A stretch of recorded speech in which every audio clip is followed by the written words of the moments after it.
Cappuccino vaan vähän kapeampi. Joo, mä oon joskus ehkä kerran käynyt täällä kävelemässä. Pysähdymme seuraavaksi aallonmurtaja-alueen pysäkille. Kuopion sataman aallonmurtaja-alue valmistui vuonna 2020. Sinulla on mahdollisuus nousta pois kyydistä. Säilyttämällä lipun voit nousta junasta ja hypätä takaisin kyytiin tämän päivän aikana. Viimeinen kierros lähtee torilta kello 15. Next at the stop of the new pier area that was constructed in 2020. You now have the possibility to jump off the train and by keeping your ticket to jump back on later during the day. The last 3:30.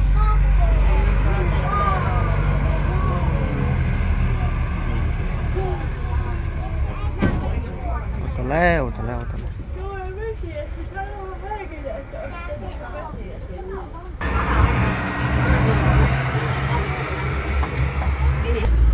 Joudut sehän sanoo, kehitteli siihen sinne. Vähän hättäisi semmoinen.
Niin, Puijon torni.